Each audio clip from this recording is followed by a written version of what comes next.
Assalamualaikum warahmatullahi wabarakatuh. Perkenalkan, nama saya Fadela Septiana Puspita Dewi. Saya dari mahasiswa program studi keperawatan Universitas Mitra Indonesia. Di sini saya akan mempresentasikan karya tulis ilmiah yang berjudul Kesehatan Mental.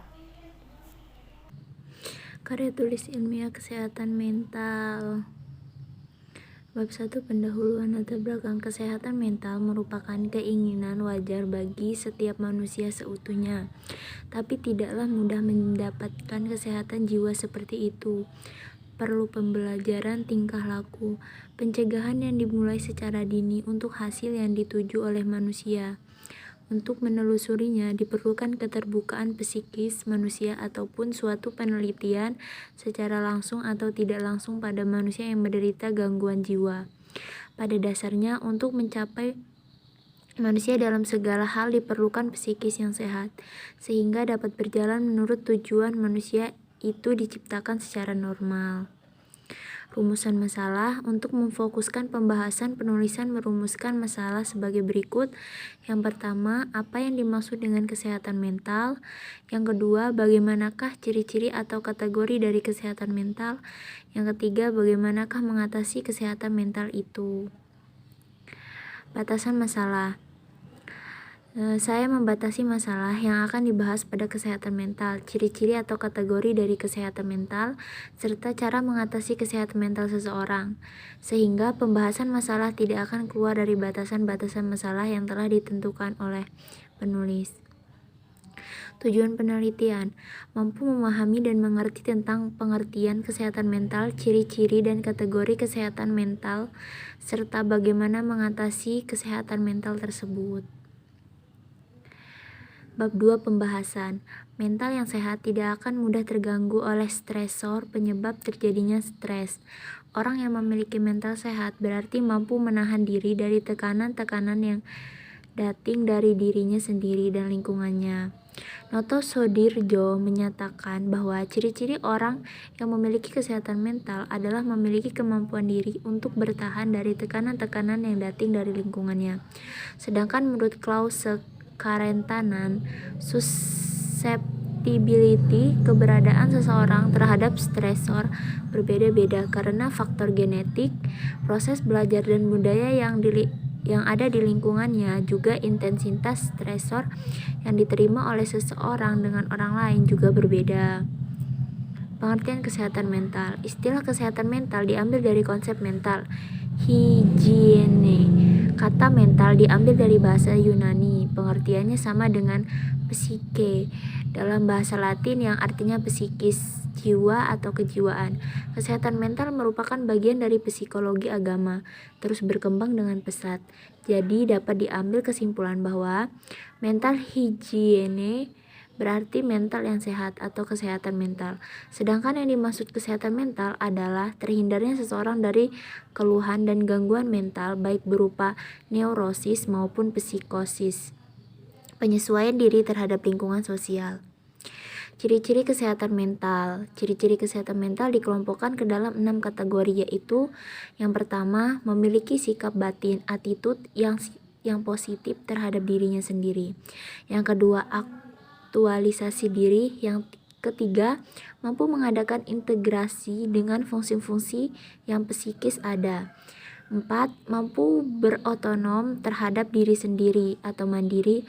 5. Memiliki persepsi yang objektif terhadap realitas yang ada. 6. Mampu menselaraskan kondisi lingkungan dengan diri sendiri. Bab 2. Pembahasan masih bab 2. Seseorang dapat berusaha memelihara kesehatan mentalnya dengan menegakkan prinsip-prinsipnya dalam kehidupan, yaitu yang pertama, mempunyai self-image atau gambaran dan sikap terhadap diri sendiri yang positif. Kedua, memiliki interaksi diri atau keseimbangan fungsi-fungsi jiwa dalam menghadapi problema hidup termasuk stres. 3. Mampu mengaktualisasikan secara formal guna berproses mencapai kematangan. 4. Mampu bersosialisasi dan menerima kehadiran orang lain. 5. Menemukan minat dan kepuasan atas pekerjaan yang dilakukan. 6. Memiliki falsafah atau agama yang dapat memberikan makna dan tujuan bagi hidupnya. 7. mawas diri atau memiliki kontrol terhadap segala kegiatan yang muncul. Terakhir, 8. Memiliki perasaan benar dan sikap yang bertanggung jawab atas perbuatan-perbuatannya. Manusia sebagai makhluk yang memiliki banyak keterbatasan, kerap kali mengalami perasaan yang takut, cemas, sedih, bimbang, dan sebagainya.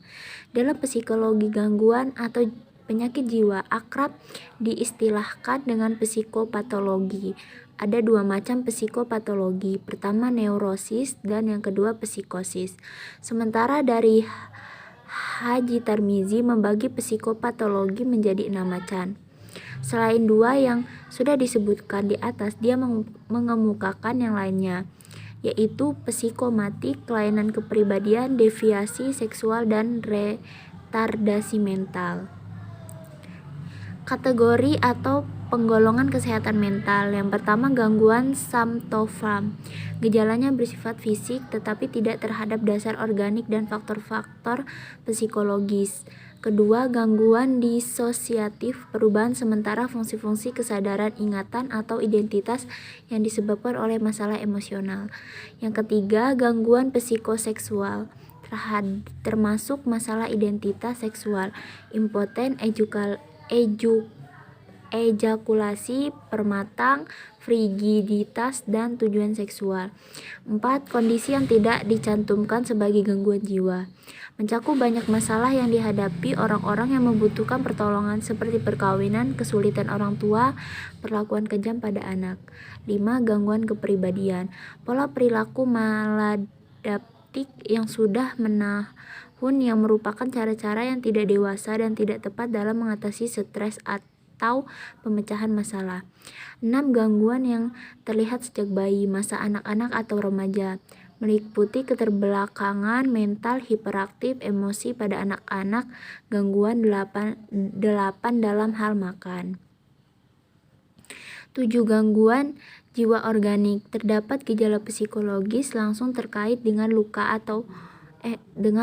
pada otak atau keabnormalan lingkungan biokimianya sebagai akibat dari usia tua dan lain-lain.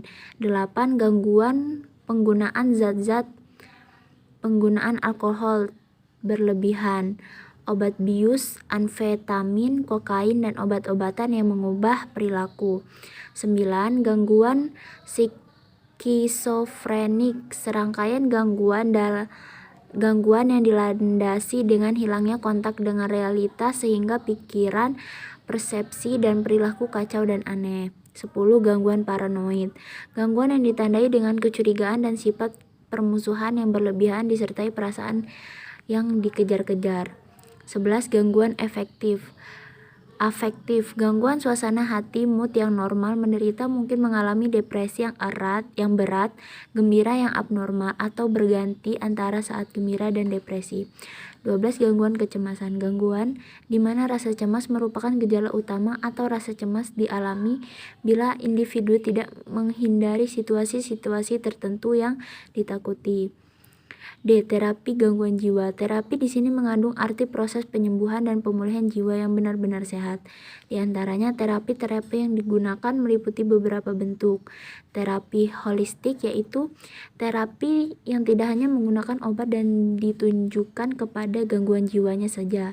Dalam arti lain, terapi ini mengobati pasien secara menyeluruh. 2. Psikoterapi keagamaan, yaitu terapi yang diberikan dengan kembali mempelajari dan mengamalkan ajaran agama.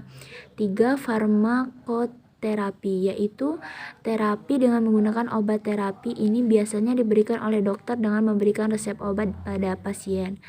Yang keempat, terapi perilaku, yaitu terapi yang dimaksudkan agar pasien berubah baik sikap maupun perilakunya terhadap objek atau situasi yang menakutkan. Secara bertahap, pasien dibimbing dan dilatih untuk menghadapi berbagai objek atau situasi yang menimbulkan rasa panik dan takut.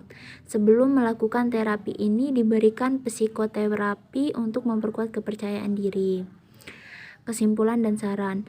Yang dimaksud dengan kesehatan mental adalah terhindarnya orang dari gejala-gejala gangguan jiwa serta mempunyai kemampuan untuk menyesuaikan diri dengan menyesuaikan diri dengan diri sendiri, dengan orang lain maupun dengan masyarakat, di mana seseorang itu berada dan bisa mengembangkan dan memanfaatkan segala potensi, bakat, dan pembawaan yang ada semaksimal mungkin untuk mewujudkan suatu keharmonisan yang sungguh-sungguh antara fungsi-fungsi jiwa, serta mempunyai kesanggupan untuk menghadapi problem-problem biasa yang terjadi dan merasakan secara positif kebahagiaan dan kemampuan dirinya sendiri.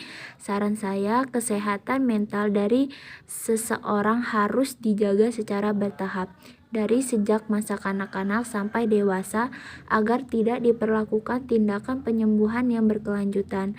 Segala sesuatu yang bersangkutan dengan kesehatan mental seseorang harus selalu diperhatikan guna memelihara mental seseorang. Rasa positif dan kebahagiaan orang selalu diberikan untuk menjaga mental seseorang, khususnya orang-orang terdekat kita. Sekian, terima kasih.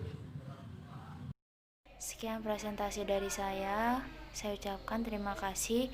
Wassalamualaikum warahmatullahi wabarakatuh.